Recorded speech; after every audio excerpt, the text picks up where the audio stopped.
Well, hello and welcome to Faith, Philosophy and Life with me, Mr. Shelton. Today might be one of those topics that might just be a little bit difficult for some of us, and if that's the case, then I would strongly recommend that you turn it off and just send a message to your teacher to let them know, and I'm sure that they can signpost you this to work at another time. Today we're going to be thinking about a funeral service and what happens at one.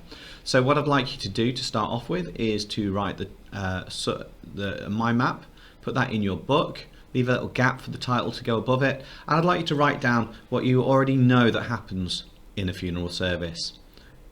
So let's do that now. As usual, do pause this clip when we go.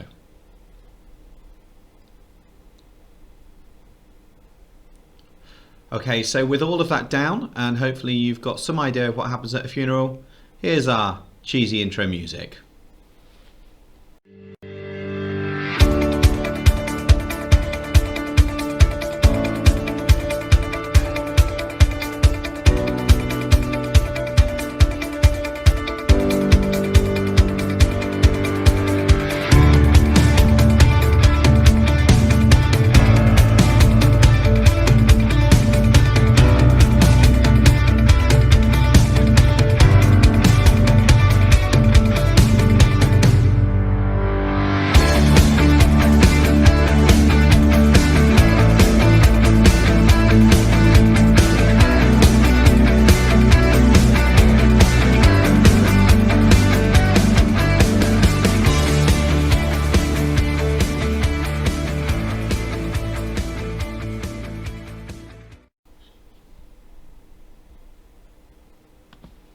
Okay, so the title today is What's the Point of Funerals and the Afterlife? What's the point of funerals and the afterlife? And today we're going to understand the importance of funerals to bring hope. We're going to understand the importance of funerals to bring hope, and we're going to extract information from a series of written sources. It's going to be good if you can describe what happens in a funeral. It's going to be great if you can explain why funerals are important. It's going to be even better if you can suggest how funerals can bring hope to people in dark times. So we're going to look at what we know, we're going to watch a media clip, why these things happen, do some leaflet research as well. So to start off with, I've got a little clip I'd like to show you from Harry Potter. Now there has been really big spoilers in this, so if you still want to watch the films and you haven't, then I suggest that you don't access the description below and watch the clip, which is where I've put it. So I've not embedded it today due to copyright reasons, but the clip is below in the description if you access that. I'd like you to watch that if you can now.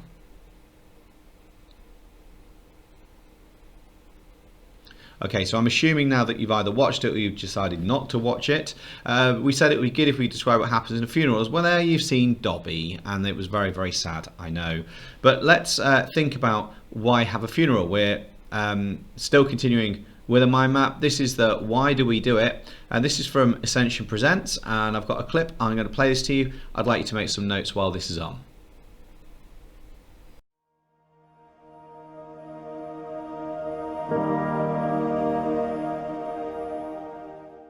Hi, my name is Father Mike Schmitz, and this is Ascension Presents. We'll talk about funerals a little bit.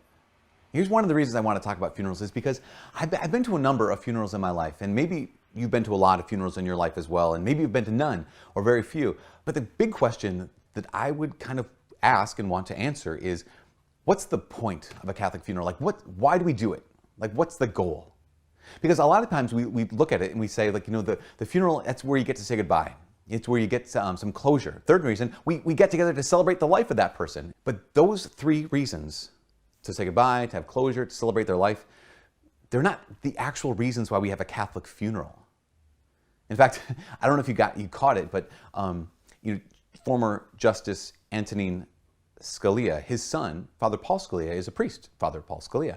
And he did the homily at his father's funeral at the Basilica in Washington, D.C. Started his homily by thanking people, and then he said, basically, I'm going to paraphrase, he said, we're here today because of a man who was very misunderstood, a man who some people loved and some people hated. We have this man that some people thought they knew and some people do not think they knew. Some of you are really close to him and you loved him, and some of you are not close to him. And he says, and this man, of course, is Jesus Christ.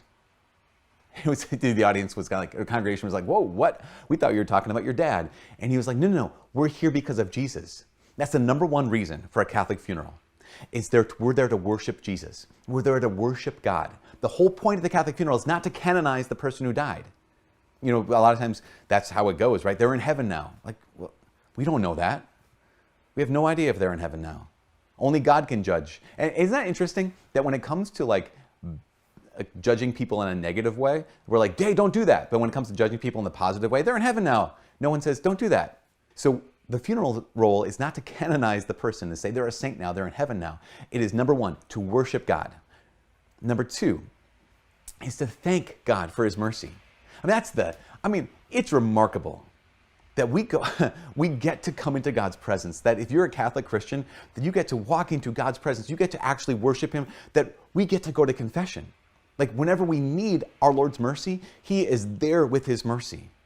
So the second reason for a Catholic funeral is to thank God for his mercy, for his unending mercy, for the fact that he at least fills us with hope for the future of the person who's died. So to worship God, to give God thanks. The third thing is to renew our own faith. It is one of the lowest moments in our lives, maybe even lower than our own death, because we've lost this person that we love terribly. And it's in that moment that the church asks us to renew our faith in the resurrection. It's in that moment, the moment of sorrow, the moment of grief, that the church says, but remember, you can renew your own faith in Jesus Christ's triumph over death. That you can, like Paul, we can say, oh, death, where is your sting? Where is your victory? Christ has conquered death. And so when we go to a Catholic funeral, third, we get to renew our own faith in Jesus Christ and in the resurrection, his victory. The fourth reason for the Catholic funeral is maybe the most important.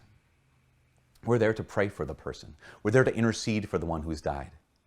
Again, it's one of the things that it just kind of stinks about us kind of defaulting to, oh, they're in a better place now, or they're in heaven now, they're with God now. Like, A, again, we don't know that. We don't know that. But B, if we're there in heaven with God now, then we're not going to pray for them. But there is a doctrine called purgatory that if someone has chosen God and yet they're not prepared to enter into God's presence fully because of whatever reason, we can talk about that in another video, that they need to undergo some process of enlarging their heart, of purifying their love, of purifying their life, that God does. And that we can actually pray and help them. How many times when you've lost someone that you've loved, you feel absolutely helpless, completely powerless to do anything? I wish I would have said something before they died. I wish I would have done this for them before they died. I wish I would have asked for forgiveness from them or given them forgiveness before they died. Well, you know what? If you're Catholic, you can do something for the person who's died. You can pray for them. And the number one reason that we have Catholic funerals is to offer up the holy sacrifice of the Mass in petition, to intercede on behalf of the person who's died. And we believe that it actually does something. That is the number one reason why we have a funeral. Not to celebrate their life, not just to say goodbye, not just for closure, but to intercede on their behalf, to pray for the person who's died, because we believe that makes a difference. These four reasons. Yes, to say goodbye. Yes, to celebrate their life. Yes, to have closure. But more above everything else, to worship God, to give him thanks, to renew our own faith in his resurrection and in Jesus Christ. And fourth, to pray for the person who's died. So, do you know someone who's died? Pray for them. Do you know someone who's died that you love? Offer up your Holy Communion for them. Do you love someone who's died? Ask your priest, hey, Father, would you be able to offer up Mass for this person? Why not? What's holding you back? It's a perfect way for any of us to truly love those who have passed on. From all of us here at Ascension Presents, my name's Father Mike. God bless.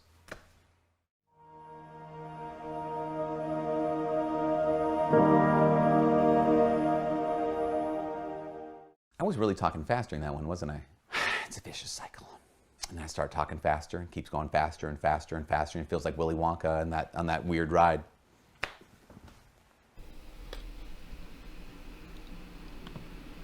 Okay, so it's a 12-part leaflet time. Okay, so to do this, you need to get a piece of paper and you need to fold it up 12 times. It's very hard to do that. So you need 12 little squares. They're not going to be big, and that's exactly the point. If you would rather just draw a grid into 12, then you can do that.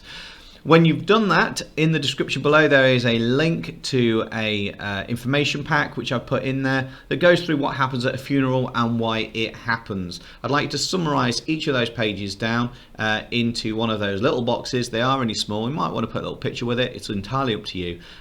Let's see what you can do with that and then come back to me. This is going to take you about 20 minutes or so if you're going to do this well. So I'll see you soon.